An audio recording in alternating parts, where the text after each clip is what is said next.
구약성경 111페이지 출애굽기 20장 12절 말씀 우리 한 목소리로 함께 봉독합니다. 내 부모를 공경하라. 그리하면 내 하나님 여호와가 내게 준 땅에서 내 생명이 길리라. 아멘. 할렐루야. 하나님의 은혜가 오늘 수요 예배에 또 이 기도회에 또 참여하는 우리 모든 믿음의 가족들 위해 함께 하시기를 예수님의 이름으로 축원합니다. 계속해서 십계명의 말씀을 함께 나누고 있습니다. 오늘은 5계명 내 부모를 공경하라라는 말씀입니다.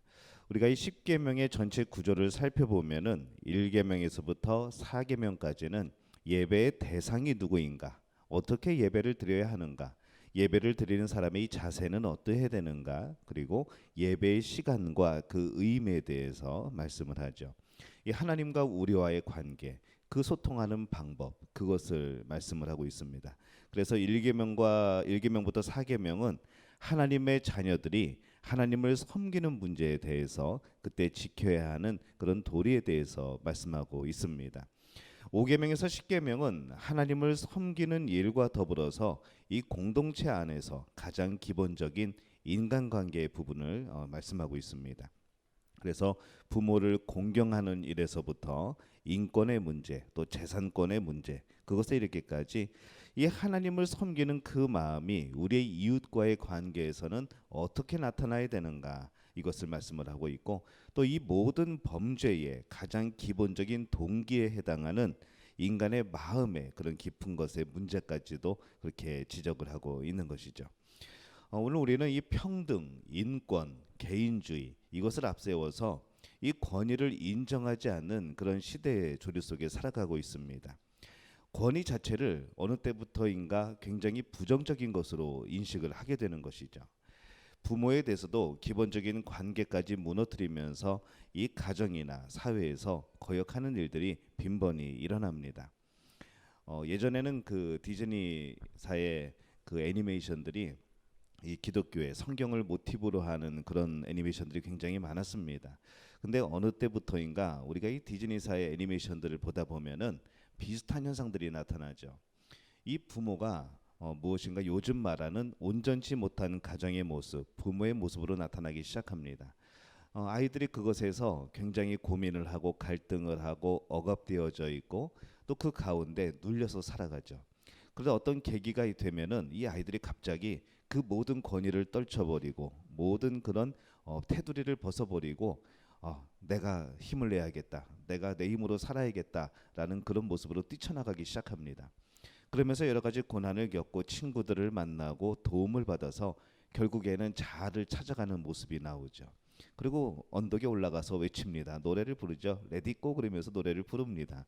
근데 이 모습들을 가만히 살펴보면은 그래, 이렇게 열심히 하고 열심히 살고 열심히 노력하고 또 내 자아를 찾고 내가 하고 싶은 것들을 추진하고 열심히 살다 보면은 저렇게 성공할 수 있구나라는 그런 결론으로 가게 되지만은 그 안에서 무너지는 것이 무엇인가 하면은 권위에 대한 바로 그런 잘못된 가치관이 생겨나는 것이죠.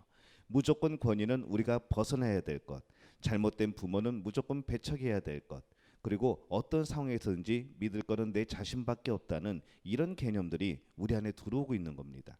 그래서 우리가 이 디즈니사의 애니메이션들을 보게 될 때에는, 아이들과 함께 보게 될 때에는 여러분 인터넷 한 번만 찾아보시면 됩니다.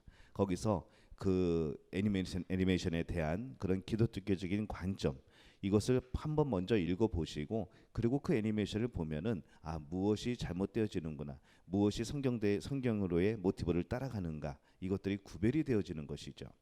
물론 긍정적인 면들도 있긴 하지만은 대부분이 어떤 동성애 코드도 많이 들어가 있고 여러 가지 그런 기본적인 질서에 대한 그런 무너뜨려지는 것, 이런 것들을 계속 조장하고 있는 것이 바로 그러한 내용들입니다. 결국에는 이 인간은 하나님을 의지해야 되는, 하나님을 의지하는 사람들인데 내 힘으로 할 수 있다고 말하게 되고 내가 하면 다 된다는 그런 생각을 심어주게 되는 것이죠. 그 상황에서 하나님이 왜 필요하겠습니까? 그 상황에서 복음이 왜 필요하겠습니까? 그런 상황에서 성령님의 역할은 과연 무엇일까? 라는 생각을 해보게 되는 것이죠. 그래서 우리가 영화를 보든지 어떤 드라마를 보든지 아니면 모든 그런 매체에서 나오는 그런 것들을 보게 될 때에 이 기독교적인 관점이 필요한 이유가 바로 그런 것에 있습니다. 이 사도 바울이 이미 지적한 바가 있습니다. 로마서 1장 28절에서 31절에 보면은 이 타락한 인간의 본성이 행하는 그런 모습들에 대해서 나옵니다. 제가 읽어보겠습니다. 또한 그들이 마음에 하나님 두기를 싫어하매 하나님께서 그들을 상실한 마음대로 내버려 두사 합당하지 못한 일을 하게 하셨으니 곧 모든 불의, 추악, 탐욕, 악의가 가득한 자요 시기, 살인, 분쟁, 사기, 악독이 가득한 자요 수군수군하는 자요 비방하는 자요 하나님께서 미워하시는 자요 능욕하는 자요 교만한 자요 자랑하는 자요 악을 도모하는 자요 부모를 거역하는 자요 우매한 자요 배악하는 자요 무정한 자요 무자비한 자라 이렇게 말씀을 합니다. 이 타락한 본성 가운데 이 하나가 바로 부모를 거역하는 이름을 언급을 하시는 것이죠. 그리고 이 바울도 우리가 이 복음을 지켜서 나가야 될 이 모습 속에서 사회 현상 속에서 우리가 그것을 방해하는 또 그것을 왜곡시키는 것들이 나타난다 말씀을 합니다. 디모데후서 3장 2절에 보면은 이렇게 말씀을 하죠. 사람들이 자기를 사랑하며 돈을 사랑하며 자랑하며 교만하며 비방하며 부모를 거역하며 감사하지 아니하며 거룩하지 아니하며 이렇게 말씀을 합니다. 이 부모를 거역하는 일이 어느샌가 우리 시대의 그냥 특징으로 자리를 잡아버린 겁니다. 그러나 우리 성도들은 이것과는 전혀 다른 특성의 그런 모습의 삶을 살아야 되는 것이죠. 이 성도됨의 특징을 나타내는 일 가운데 하나는 부모를 공경하는 일입니다. 부모를 공격하는 게 아니고 부모를 공경하는 것이죠. 오늘 제5계명에서 내 부모를 공경하라라는 이 계명 속에서 우리는 이 부모에 대한 성경적인 관점이 과연 무엇인가? 왜 부모를 공경하라고 했는가? 그리고 이 계명의 의미, 그리고 이 목적, 그리고 이 계명을 지키는 방법, 그리고 이 계명을 지킬 때에 주시는 하나님의 복, 이것이 무엇인지를 함께 살펴보도록 하려고 합니다. 먼저 이 계명의 의미입니다.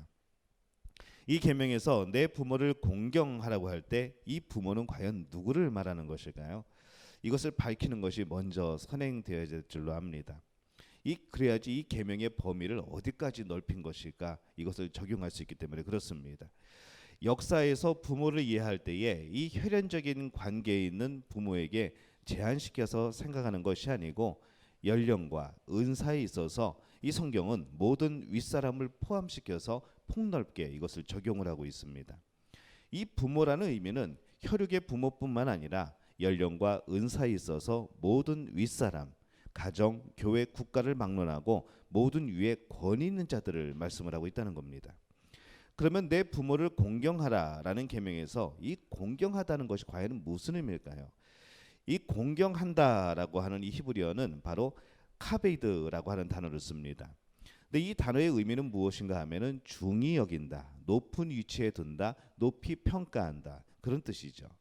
그래서 이 부모님을 공경하라라는 이 계명은 부모가 우리 윗사람의 지위와 권위를 인정하고 높이는 바로 그 수준의 것을 말씀하고 있는 겁니다. 그래서 우리는 일반적으로 내 부모를 공경하라라고 하는 이 계명을 내 부모에게 순종하라 하는 식으로만 이해할 때가 있는 것이죠. 근데 이것은 분명히 구별되어질 필요가 있습니다. 공경하라는 명령과 순종하라는 명령은 조금 다른 명령입니다. 예를 들어서 생각해 보면은 그 차이점이 무엇인지 우리가 알 수 있는 것이죠. 만약에 우리의 부모님이 하나님의 계명과 반대되는 명령, 예를 들어서 예수 그리스도를 믿지 못하게 하거나 교회 나가지 못하게 하거나 이것을 반대할 경우에는 그렇게 하지 못할 경우에 우리는 그것을 순종할 수가 없습니다. 또한 순종해서도 안 되는 부분이기도 하죠. 부모님뿐만 아니라 우리 위에 있는 권위들, 예를 들면은 국가의 권위나 직장의 상사, 교회의 직분자라고 할지라도 이 하나님의 계명과 반대되는 명령을 할 때에는 순종할 수가 없습니다. 그러나 그때에도 여전히 우리는 그들을 공경해야 되는 것이죠. 여러분, 이 순종과 공경은 그래서 다릅니다. 이러한 이유에서 이 사도 바울은 이 계명을 인용을 하게 될 때에 에베소서 6장 1절에 이렇게 말씀을 합니다. 자녀들아, 주 안에서 너희 부모에게 순종하라. 공경이란 말을 쓰지 않았죠. 왜 그럴까요? 자녀들아 주 안에서라는 말이 들어가 있기 때문에 그렇습니다. 주 안에서 너희 부모에게 순종하라는 것이죠. 그렇게 한다고 한다면은 부모를 공경할 수는 있지만은 이 하나님의 뜻에 어긋나는 것에 대해서는 순종할 수 없다는 겁니다. 주 안에서 부모에게 순종하라.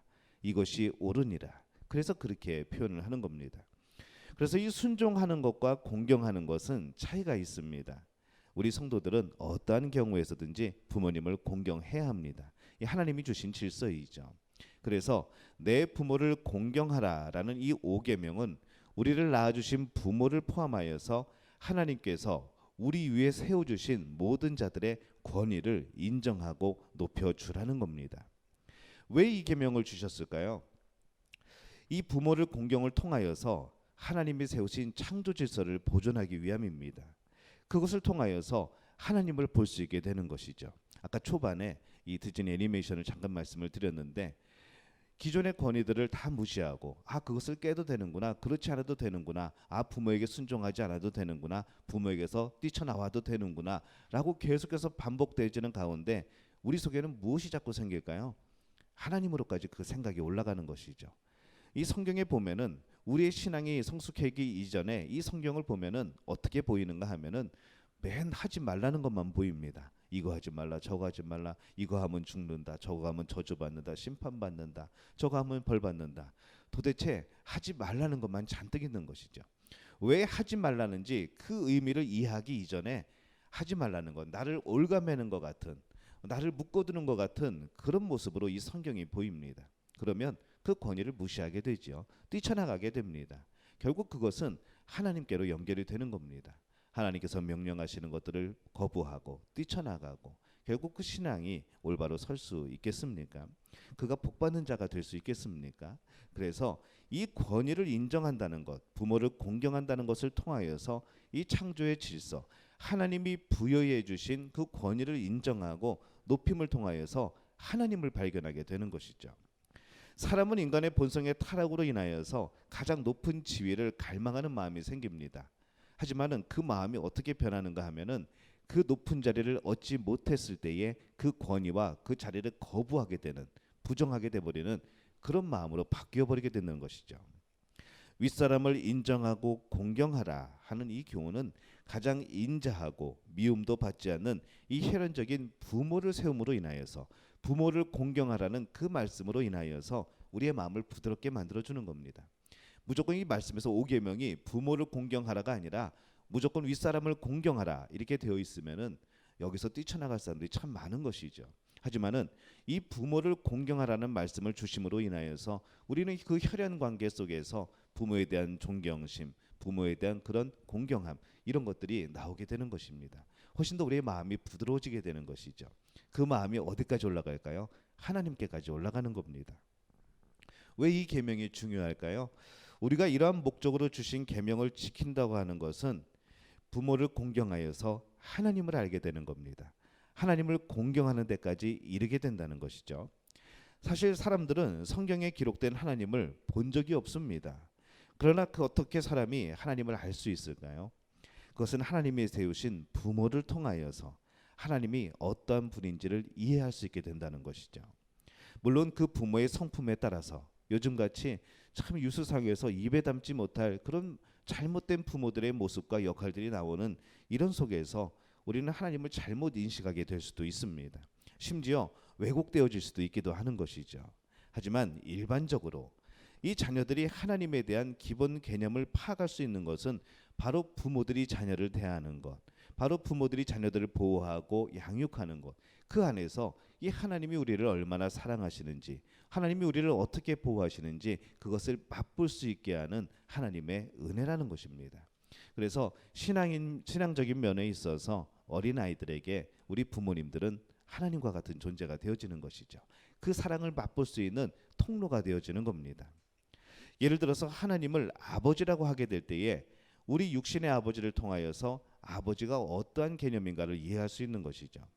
그리고 사랑이나 보호, 인도, 돌보심 그 개념도 우리가 깨달을 수 있는 겁니다. 그래서 이 계명은 우리로 세상의 부모로 하여금 하나님이 어떠한 분인지를 알 수 있게 하는 프레임, 틀이 되어지는 것이죠. 그래서 우리 부모를 우리에게 주시고 이 계명을 우리에게 그렇게 주신 겁니다. 또 하나의 그런 문화적인 배경이 있습니다. 이스라엘 민족은 어머니를 통해서 종교 교육이 이루어집니다. 부모에게서 하나님의 말씀을 배우고 언제나 이 부모의 모습을 통하여서 그 부모가 하나님을 섬기는 모습을 보고 따라하면서 배우게 되는 것이죠. 그래서 이 부모를 공경하지 않는 자녀는 하나님을 공경하는 법을 배울 수가 없습니다. 그래서 결국 그는 하나님의 거룩한 백성 가운데서 벗어나게 되는 것이죠. 이스라엘을 택하셨고 그 안에서 하나님을 어떻게 설명하고 가르치는지 말씀해 주셨고, 그래서 그 이스라엘이라는 테두리, 부모에게서 하나님에 대한 것을 배우는 그 테두리를 벗어나면은 이 사람은 하나님을 알 수 있는 방법이 전혀 없게 되는 겁니다. 그래서 하나님께서는 이스라엘 백성들에게 이 계명을 주신 것이죠. 부모를 공경하라. 이 공경하라는 의미 안에는 부모님이 하나님을 섬기는 그 모습을 너희도 그대로 배워라라는 바로 하나님의 명령인 겁니다. 구약에 보면은 이 하나님을 섬기는 것과 부모를 공경하는 문제를 같은 수준에서 다룹니다. 출애굽기 21장 17절에 보면은 이렇게 말씀을 합니다. 자기의 아버지나 어머니를 저주하는 자는 반드시 죽일지니라. 이스라엘 문화 속에서 이것은 합당한 이야기죠. 신명기 21장 18절에서 21절에 보면은 더 무서운 이야기가 나옵니다. 사람에게 완악하고 패역한 아들이 있어 그의 아버지의 말이나 그 어머니의 말을 순종하지 아니하고 부모가 징계하여도 순종하지 아니하거든 그의 부모가 그를 끌고 성문에 이르러 그 성읍 장로들에게 나아가서 그 성읍 장로들에게 말하기를 우리의 이 자식은 완악하고 패역하여 우리의 말을 듣지 아니하고 방탕하며 술에 잠긴 자라 하면 그 성읍의 모든 사람들이 그를 돌로 쳐 죽일지니 이같이 내가 너희 중에서 악을 제하라. 그리하면 온 이스라엘이 듣고 두려워하리라 라고 말씀을 합니다. 우리의 문화 속에서 이것이 이해가 될까요? 전혀 이해가 되지 않죠. 하지만 이 당시에 이스라엘 그 문화 속에서 하나님의 말씀대로 살지 않으면 멸망할 수밖에 없는, 심판받을 수밖에 없는 이 상황에서 이 계명은 저들을 살리는 계명이 되는 것이죠. 죽이려는 계명이 아니라 그렇게 함으로 인하여서 저들을 살리게 하려는, 하나님의 말씀에 순종하게 하려는 바로 그런 울타리, 테두리가 되어지는 겁니다. 오히려 우리를 보호하는 계명이 되어지는 것이죠. 우리가 이 벌을 볼 때에 하나님을 회방하거나 저주하는 자의 벌이나 부모를 공경치 아니하는 벌을 같은 수준에서 보는 겁니다. 그것은 부모의 지위를 하나님의 지위에서 보고 있는 겁니다. 이 계명이 두 번째로 중요한 것은 부모를 공경하라고 하는 계명을 지키는 것은 구원받은 백성의 당연한 도리라는 겁니다. 우리가 여러 차례 십계명의 중요성에 대해서 말씀하면서 이야기를 나눈 적이 있습니다. 십계명의 가장 중요한 부분인 이 서문에 해당하는 나는 너를 애굽 땅 종되었던 곳에서 인도하여 낸 너희의 하나님 여호와로라 하는 말씀이죠. 이 말씀은 참 중요합니다. 이 의미가 굉장히 큽니다. 이 십계명을 주신 하나님과 나는 어떠한 관계가 있는가, 이것을 말씀해 주는 내용이죠. 이 서문은 십계명이 하나님께서 자기의 백성을 구원하시고 구원의 언약의 백성들이 지켜야 할 규범으로 주셨다는 겁니다. 이 계명을 주고 이 계명을 지키면 구원할 게가 아니고 이미 구원해 내시고 이제 너희는 구원받았으니까 구원받은 자들은 이 계명을 지켜라 하면서 주신 것이라는 것이죠. 그래서 이 십계명을 지키는 것은 무거운 짐이 아니고 이미 하나님의 은혜를 입은 자들이 하나님을 사랑하고 섬기는 방법에서의 십계명입니다. 우리는 그렇게 십계명을 이해하는 것이죠. 오늘 많은 사람들이, 많은 교인들이 행위와 이 구원을 연관지어서 생각하려고 하지 않습니다. 아무것도 행하지 않으면서 나는 믿노라라고 말하는 사람들이 참 많습니다. 이런 원리 어디서 올까요? 우리의 구원이 오직 믿음만으로 얻는다고 생각하기 때문에 그렇습니다. 그렇다고 반대로 우리의 믿음이 행함으로만 얻어진다고 그러면 이것도 또 모순이죠. 믿음이 없는 행함이 무슨 의미가 있겠습니까? 하지만 믿음을 가진 사람은, 진정한 믿음을 가진 사람은 자연스럽게 그것이 행함으로 나타나는 겁니다. 열매 맺는 것과 같이 마찬가지인 것이죠. 우리가 구원을 얻는 것은 우리의 행위 때문이 아닙니다. 예수 그리스도를 믿는 그 믿음 때문입니다. 그러나 행위와 구원이 아무런 관계가 없다는 것이 아니라는 것이죠. 성경은 항상 행위를 언제나 믿음과 함께 말씀을 합니다. 그래서 그것이 구원과의 관계 속에서 함께 이루어지는 것이죠. 십계명이 그것을 보여주고 있는 겁니다. 하나님을 섬기고 그 모든 삶에 하나님을 섬기는 그 마음이 이웃과 연결지어서 나타나게 되고, 그것이 하나님에 대한 우리의 마음이 이웃에게도 전달이 되어지는 것이고, 바로 그것이 계속해서 연결지어 나타나는 것이죠. 그래서 이 5계명 내 부모를 공경하라라고 하시는 말씀은 구원받은 성도에게서 반드시 그의 삶 속에서 나타나야 된다는 것을 말씀을 합니다. 부모를 공경하는 일은 하나님을 섬기는 일 중에 하나라는 것이죠. 여기서 이 부모 공경의 중요성이 들어있는 겁니다. 하지만 우리는 간혹 생각하기를, 과연 우리의 부모님들이나 윗사람이 공경을 받을 만한 자격이 있는가? 우리는 이 문제를 제기를 하죠. 그래서 선별해서 공격합니다. 선별하여서 공경하는 것이죠. 아니, 나는 저 사람은 존경스러워. 저 사람은 공경해줘야지. 저 사람은 내가 볼 때 영 아닌 것 같아. 공경하지 말아야지. 우리는 이 판단을 우리 안에서 우리가 하고 있다는 겁니다. 잘못된 태도이죠.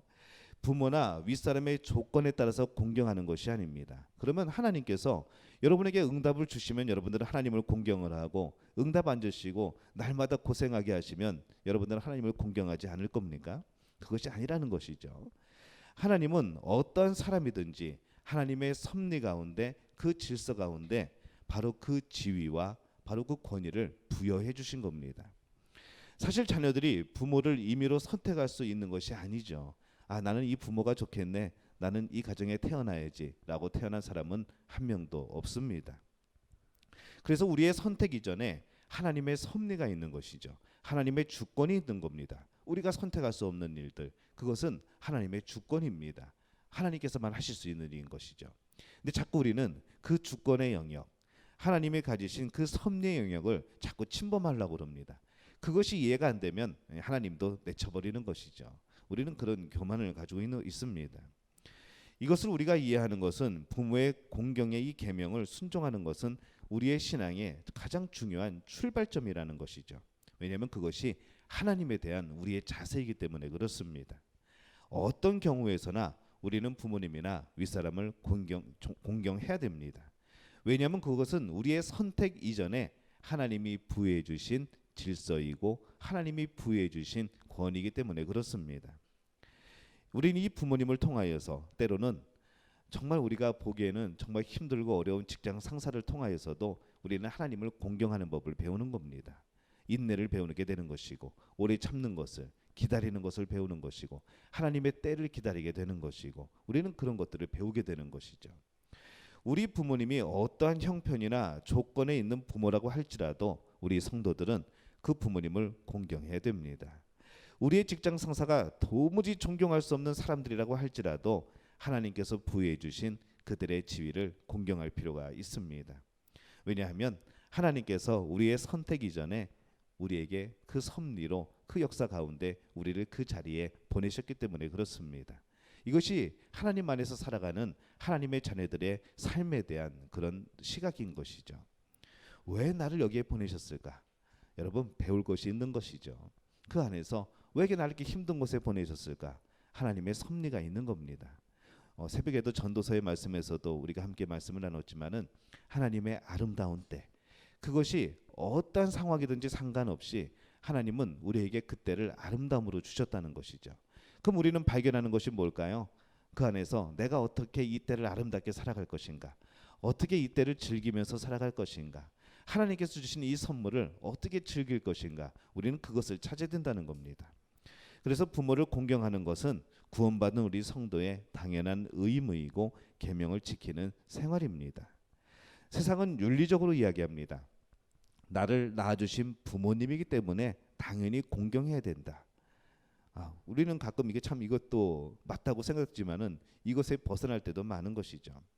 나보다 높은 자리에 있기 때문에 무조건 공경해야 된다. 세상의 윤리는 그렇습니다. 그러나 성경은 출발점이 다릅니다. 그것과 같지 않습니다. 하나님이 주신 권위이기 때문에 공경하는 겁니다. 윤리가 아니고 하나님이 주신 질서이기 때문에, 하나님이 부여해 주신 거기 때문에 우리는 공경하는 겁니다. 출발점이 다르죠. 순종은 주 안에서 주님의 뜻 가운데서 하는 겁니다. 주님의 일에 어긋나는 일에는 순종할 수 없겠죠. 하지만 공경하는 것은 하나님이 부여해 주신 겁니다. 그럼 이 계명을 지키는 자는 어떤 복을 받을까요? 출애굽기 20장 12절을 다시 읽어보면은 내 부모를 공경하라. 그리하면 너희 하나님 나 여호와가 내게 준 땅에서 내 생명이 길리라. 이렇게 말씀을 합니다. 이 약속의 내용은 땅에서 잘되게 하신다는 장수의 복입니다. 이것은 하나님의 계명을 지키는 결과가 세상의 복으로 나타난다고 하는 것이죠. 그리고 하나님께서는 이 약속이 분명한 사실로 우리에게 주어진다는 것을 어떠한 방법을 통해서든지 증명하실 겁니다.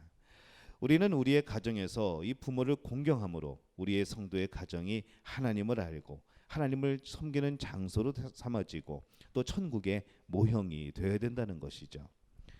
요즘은 우리와 우리의 자녀들은 자기 고집, 자기 주장밖에 모르는데 너무 익숙해져 있습니다. 자기가 부모님과 하나님 위치에서 판단을 하게 되죠. 그리고 그렇게 행동하고 그런 시대 정신 가운데 지금 살아가고 있습니다. 이러한 때에 우리 모든 성도들은 다시 한번 이 하나님 앞에서 우리가 이 부모 공경의 계명을 제대로 이행하고 있는지, 이 계명을 이 시대에 우리의 삶에서 적용하고 있는지 우리를 살펴볼 필요가 있습니다. 윗사람을 공경하지 않는 태도, 부모님을 공경하지 않는 태도는 하나님을 거역하는 것이 된다는 것이죠. 구원받은 성도로서의 합당한 삶이 아니라고 한다는 겁니다. 여러분 이것을 기억하시기를 바랍니다. 저는 우리 믿음교회 성도님들이 부모를 공격하는 분들이 아니라 부모를 공경하는 분들이 되시기를 바랍니다. 공동체 한 명 한 명에게 하나님께서 주신 권위가 있습니다. 주 안에서 그 권위를 공경하는 삶이 우리 가운데 펼쳐지게 될 때에 하나님께서는 이 땅에서 복되고 장수하고 모든 복을 더하여 주실 줄로 믿습니다.